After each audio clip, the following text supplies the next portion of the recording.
Bem-vindos ao JR Exatas. Hoje nós vamos ver ciclo trigonométrico e as suas funções. Mas o que devemos entender por ciclo trigonométrico? Ciclo trigonométrico é uma circunferência de raio unitário que pode ser lida no sentido anti-horário, ou seja, sentido contrário ao ponteiro das horas do relógio, ou no sentido horário, que a gente acompanhe esse ponteiro. E a gente sempre, quando fala em ciclo trigonométrico, a gente é remetido a arco, pois as medidas que vão ser feitas no ciclo trigonométrico têm como base o arco. E como que a gente mede o arco, né? Antes de dizer como que nós vamos medir o arco, vamos dar a definição, né, da medida do arco. A medida do arco é igual à medida do ângulo central correspondente. Então, aqui está o desenho de um arco AB. E a gente pode notar isso da seguinte forma. AB igual a alfa, que é igual à medida do AOB. Os arcos, eles são medidos em graus ou, em sua grande maioria, em radianos. Então, a gente define um grau como sendo 1/360 de uma circunferência. Ou seja, é como se a gente tivesse 360 ângulos OAB juntos. Isso é o que nos dá a ideia de um grau, utilizando esse desenho que nós acabamos de ver. E o grau tem os seus submúltiplos. 1 grau é igual a 60 minutos e 1 minuto é igual a 60 segundos. Essa anotação aqui está correta. 179 graus e 60 minutos é a mesma coisa que 180 graus. É como se a gente fizesse essa operação aqui, ó. 179 graus mais 1 grau. Esse 1 grau vem daqui, do 60 minutos. É a mesma coisa. Outra maneira de se escrever isso seria também dessa forma. 179 graus, 59 minutos e 60 segundos. Está correto. Essas duas maneiras aqui, essa e essa, ambas querem dizer 180 graus. Isso é útil nesse tipo de situação aqui. A subtração a gente tem que realizar grau com grau, minuto com minuto e segundo com segundo.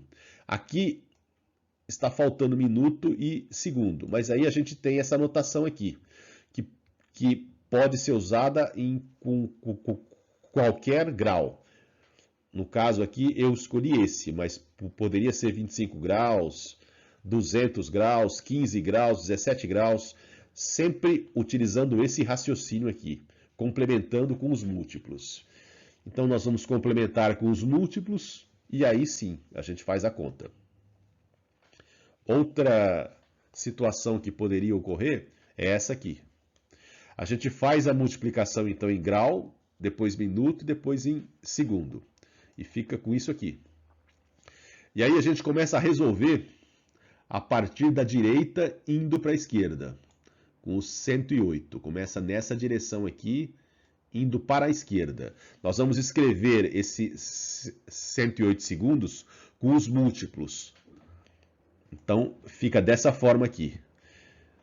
60 segundos mais 48 segundos. Só que 60 segundos, isso aqui é a mesma coisa que 1 minuto. E esse 1 minuto, ele vai passar para cá. Eu vou adicioná-lo ao 100. E vou deixar aqui no final só o 48 segundos, porque eu não tenho mais como reduzi-lo. Então, o resultado vai ser isso aqui. Agora eu vou resolver os 101 minutos, utilizando o mesmo raciocínio. Eu posso escrever dessa forma, então. 60 minutos mais 41 minutos. E esse cara aqui, 60 minutos, é a mesma coisa que 1 grau. E esse 1 grau, eu vou passar para cá, para o 200, onde eu vou fazer uma soma. E vou deixar só o 41 minutos. Então o resultado dessa multiplicação vai ficar assim. Já que nós começamos com uma subtração, passamos para uma multiplicação, vamos para divisão. Mesmo raciocínio, a gente faz a divisão no grau, depois no minuto e depois no segundo, fazendo sempre a mudança de um elemento para o elemento seguinte. Vamos ver aqui no caso. Isso dá 4 graus e sobram 2 graus. Aqui, 2 graus, eu não consigo dividir mais. Então, o que eu vou fazer? Eu vou passar para o 21. Só que esse 2 graus, então, eu vou passar para minuto, para poder passar depois para o 21. Levá-lo para o 21, já que eu não posso baixar direto. Então, 2 graus é a mesma coisa que 2 vezes 1 grau, que é igual a isso aqui, 2 vezes 60 minutos. Então, esse valor aqui, 120 minutos, aí sim vou adicioná-lo ao 21 minutos para continuar a conta. Então, vou ficar com isso aqui. Eu eliminei o 22 graus porque eu não vou mais necessitar dele, para ficar mais fácil a nossa explicação. Apenas por causa disso. Agora, eu continuo a conta com os 141 minutos. Essa conta aqui vai dar 28 minutos e vai me resultar em 1 minuto. Aí a mesma coisa, 1 minuto é igual a 60 segundos. Então, esses 60 segundos, para eu continuar a operação, eu vou somar com os 58 segundos. E vou continuar daí. Então, usando o mesmo raciocínio e esquecendo aquilo que eu já resolvi, porque assim fica bem claro que eu tenho que fazer a conta em grau com grau, minuto com minuto, segundo com segundo, um de cada vez. Então, 118 segundos, efetuando a conta, vai dar 23 e sobra 3. Então, o que eu vou realizar agora? Eu vou colocar um zero, e vou colocar uma vírgula, e vou continuar a conta. Essa conta me dá 6, e sobra 0. Agora sim, o resultado dessa divisão é isso aqui.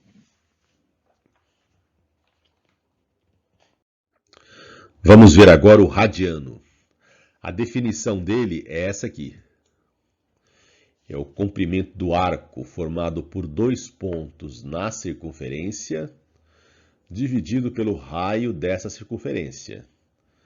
2 pontos nas extremidades da circunferência e não dentro dela. Vamos ver o desenho então. Uma circunferência e os 2 pontos aqui, ó, A e B, na extremidade dela. E de raio R. Esse arco AB me origina o ângulo alfa.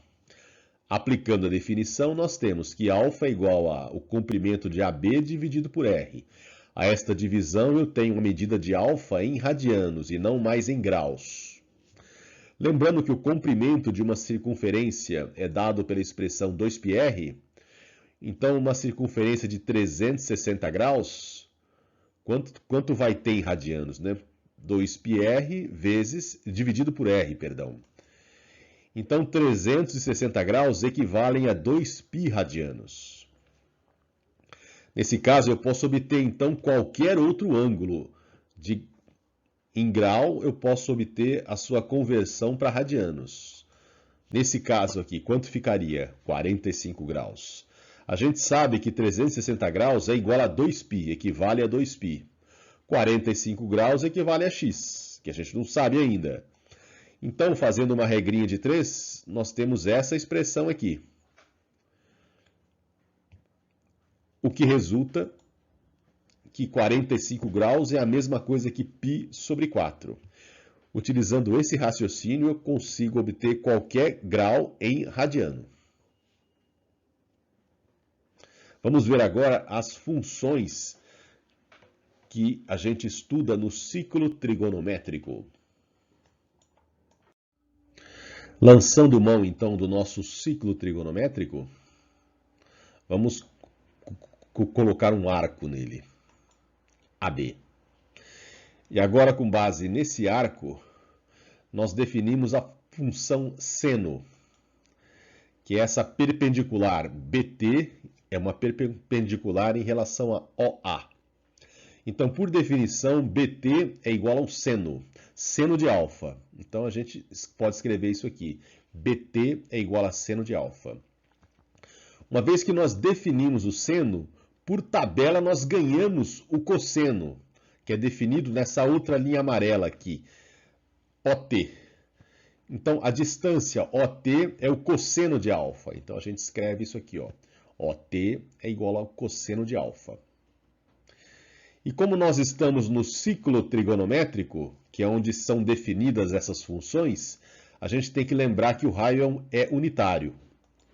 Então, OB é igual a 1.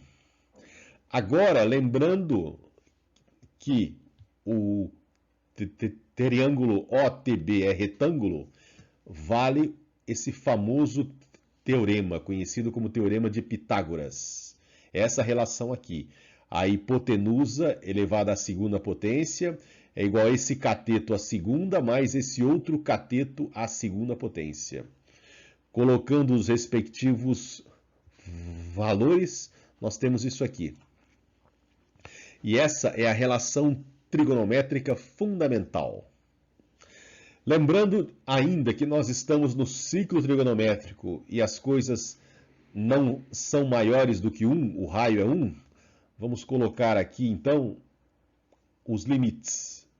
E com esses limites a gente pode escrever o seguinte, que tanto o seno quanto o cosseno variam de -1 até 1. Nessa definição de seno e cosseno, vamos olhar aqui o seno. Se eu dividir essa relação aqui por 1, eu tenho que o seno é a mesma coisa que o seno de alfa, né? A mesma coisa que o lado oposto ao alfa, BT, dividido pela hipotenusa, 1. Então, num triângulo retângulo qualquer, esse aqui, eu posso dizer que o seno de θ é igual a BC sobre AC. A mesma coisa a gente pode fazer na definição para o cosseno. Fazer essa relação aqui, dividir por 1. Deixa eu apagar esse 1 aqui, que está mal feito esse 1 aqui. Vamos fazer um pouquinho, pouca coisa melhor. Pronto. Cosseno é igual a OT, dividido pela hipotenusa, que é 1. Então, nesse nosso triângulo retângulo ABC, vale a relação cosseno de θ igual a AB sobre AC. A gente tendo noção do seno e do cosseno, todas as outras funções são escritas com relação a essas duas aí. Vamos ver então uma outra função. Vamos lançar a mão então do nosso ciclo trigonométrico. Arco AB, ângulo alfa. A nossa próxima função eu vou ter que ter um eixo auxiliar. Esse eixo aí perpendicular ao OA. Eu vou estender o OB até que ele toque o nosso eixo auxiliar. Ótimo, ele tocou então esse eixo no ponto P. Então eu digo que a distância AP perpendicular a OA é a tangente de alfa. E o nosso eixo auxiliar recebe o nome de eixo das tangentes. Vamos escrever, então, a tangente de alfa com relação ao seno e ao cosseno. A partir do B, a gente desce uma reta perpendicular ao A no ponto T, e o BT a gente lembra que é o seno de alfa. Assim como OT é igual a cosseno de alfa. Lembrando que nós estamos no ciclo trigonométrico, nós temos que ter raio unitário. Então, OA é igual a 1. Olhando agora as figuras OTB e OAP, são semelhantes. Então, eu posso escrever isso aqui, né? Isso porque eles têm um ângulo comum, alfa, outro ângulo comum, que é 90 graus, né? Aqui e aqui, OTB e OAP. Eles têm 90 graus e eles têm um lado em comum, OT, OA. Então eu posso escrever essa relação aqui. E desenvolvendo isso, nós dizemos que tangente de alfa é igual a seno de alfa sobre cosseno de alfa. Olhando esta definição aqui e esta figura aqui, OBT, eu posso também dizer que tangente de alfa é igual a cateto oposto, BT, que é o seno, sobre cateto adjacente, OT, que é o cosseno. Assim sendo, num triângulo retângulo qualquer, vale essa relação levando em conta o nosso ângulo beta. Tangente de beta é igual a AC, que é o cateto oposto ao ângulo beta, dividido por AB, que é o adjacente ao ângulo beta. Vamos ver o gráfico dessas duas funções, seno e cosseno. Inicialmente, o seno. O gráfico do seno tem o nome de senoide. Essa senoide, ela se repete a cada 2π. A gente começa a observação a partir do zero, da origem. Então, do zero para a direita, nós temos o jeitão do gráfico do seno. A partir daqui, continuando na direita, ele vai se repetindo a cada 2π. Olhando para a esquerda, a mesma coisa. A cada 2π ele se repete. Lembrando, né, que tanto o seno quanto o cosseno variam de -1 a 1. Então, os limites dessa senoide vai de -1 a 1, exatamente como nós estamos vendo aqui. Vamos dar uma olhada no gráfico do cosseno. O gráfico do cosseno chama-se cossenoide. E olhando também a partir da origem, olhando à direita, ele se repete a cada 2π. Olhando do zero para a esquerda, ele também se repete a cada 2π. Lembrando, né, novamente, que essa cossenoide ela vai de -1 a 1. Então, nós podemos dizer que o seno e o cosseno são funções periódicas. E o período delas é igual a 2π. A cada 2π se repete o gráfico. Sendo assim, nós podemos escrever isso aqui. Vamos então ver agora a tangente. Vamos ver agora o gráfico da função tangente. Nesse gráfico nós já vemos que não existe a tangente para 90 graus e seus múltiplos, quer seja para a esquerda, quer seja para a direita. E nós vemos também, né, que a partir do zero indo para a direita, ela se repete de π em π. E a partir do zero indo para a esquerda, ela também se repete de π em π. Então, é válido dizer isso, que é uma função periódica de período igual a π. Sendo uma função periódica, então nós podemos escrever isso aqui, onde π é o período dela. E lembrando, nunca é demais, que não existe tangente para π dividido por 2 e seus múltiplos. Vamos ver as outras funções trigonométricas. Vamos utilizar o nosso ciclo trigonométrico. Lembrando sempre que o ciclo trigonométrico tem raio 1. Nós temos aqui o arco AB e o ângulo beta. Eu vou utilizar uma reta auxiliar, reta suporte. Essa reta suporte recebe o nome de eixo das cotangentes. Então, a função que nós vamos definir agora chama-se cotangente. E para que eu a defina, eu vou estender a reta OB. Essa reta OB toca o eixo das cotangentes no ponto P, partindo de C, lembrando que CP é perpendicular a CO. E aí, essa distância CP, eu defino como sendo a cotangente de beta. Nós vamos definir cotangente em função do seno e do cosseno. Vamos lembrar o seno. O seno é o nosso BT. Lembrando que esse ângulo aqui é 90 graus. Então, nós podemos dizer que o BT é o seno de beta, e o OT é igual ao cosseno de beta. Agora, olha o que eu vou fazer com a reta OT, para ficar fácil aquilo que eu quero mostrar. Essa reta vai me marcar o ponto D. Agora eu posso dizer que o DB é igual a OT, que é igual a cosseno de beta. Agora, vamos ver o ângulo DBO, marcado aqui. Esse ângulo é igual ao beta. Outro ângulo que também é igual ao beta é o CPO, marcado aqui.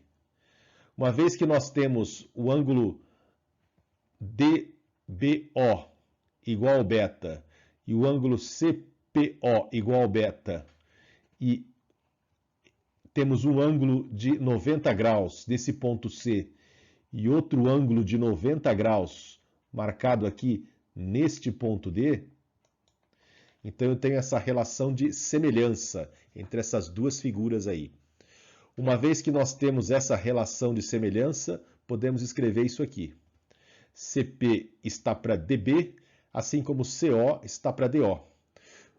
O DO nós não marcamos, mas é exatamente igual ao BT, que é igual ao seno de beta.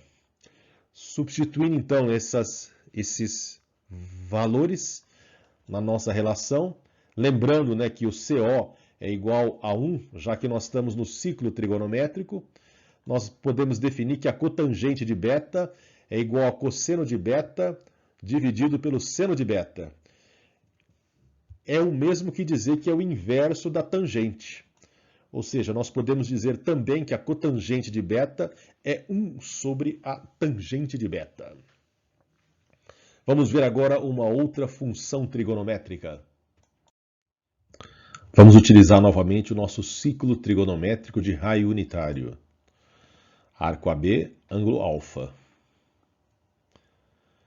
Aqui no caso, eu vou traçar o eixo das tangentes e vou estender a reta OB. A reta OB vai tocar o eixo das tangentes no ponto P. A reta AP, a gente lembra que é a tangente de alfa. Então a gente pode escrever que AP é igual a tangente de alfa. E a reta OP é igual a secante de alfa. Essa é a função que nós temos que definir agora. Secante de alfa. Lembrando que AP é perpendicular a OA. E desta figura OPA, nós temos essa relação aqui, ó, OP elevado à segunda igual a OA elevado à segunda, mais AP elevado à segunda. É o famoso teorema de Pitágoras. Substituindo, então, os valores, nós temos essa outra relação trigonométrica. Secante ao quadrado de alfa é igual a 1 mais tangente ao quadrado de alfa. Nós definimos a secante desse modo, mas há outras literaturas que definem de um outro modo, que eu vou mostrar aqui embaixo.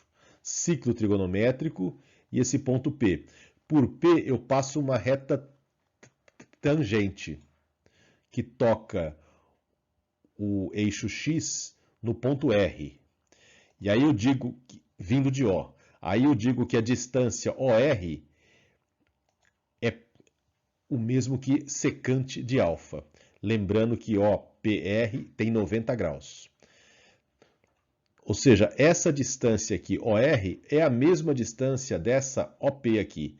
Ambas representam a secante.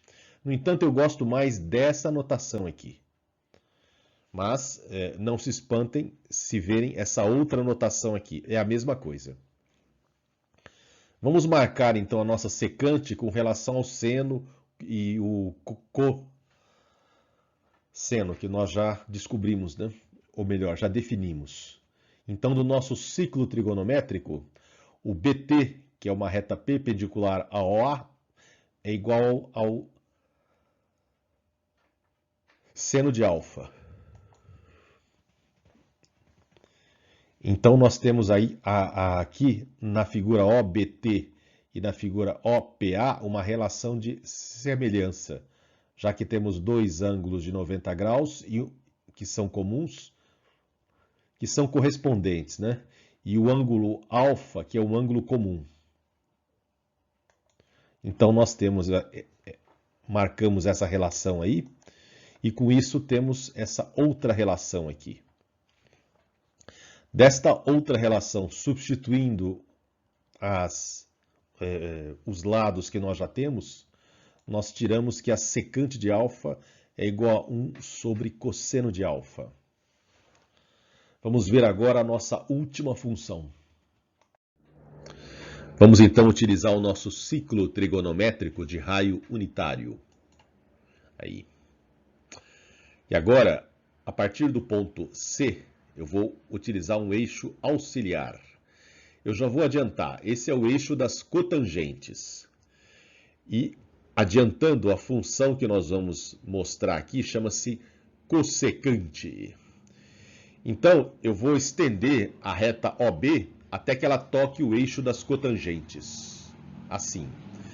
E ao tocar, ela me define o ponto P. Então, a distância OP, eu digo que é a cossecante de beta. Uma vez que nós estamos com o eixo das cotangentes, CP é a cotangente de beta. E aí, de OCP, eu posso usar o teorema de Pitágoras. Aí eu fico com essa relação aqui. Cossecante ao quadrado de beta é igual a cotangente ao quadrado de beta mais 1. A ideia é nós escrevermos a cossecante com relação ou ao seno, ou ao cosseno, ou a ambas. Vamos ver qual delas é. Então, nesse caso, ao invés de eu utilizar a geometria, eu vou ir por outro caminho. Eu vou desenvolver essa relação que nós acabamos de descobrir. Então, lembrando que a cotangente é igual a cosseno sobre seno, nós podemos escrever o seguinte. Cosseno ao quadrado de beta é igual a cossecante ao quadrado de beta, né? É igual a cosseno ao quadrado de beta dividido por seno ao quadrado de beta mais 1. Expandindo esta relação, nós temos que cossecante ao quadrado de beta é igual a uma soma dividido por seno ao quadrado de beta. Esta soma, no começo da aula, nós vimos que ela tem o nome de relação trigonométrica fundamental. Porque essa soma ela é igual a 1. Cosseno ao quadrado de beta mais seno ao quadrado de beta é igual a 1. Então agora é fácil saber o valor da cossecante. A cossecante de beta é igual a 1 dividido por seno de beta. E com isso eu encerro essa aula, muito grato pela atenção de todos.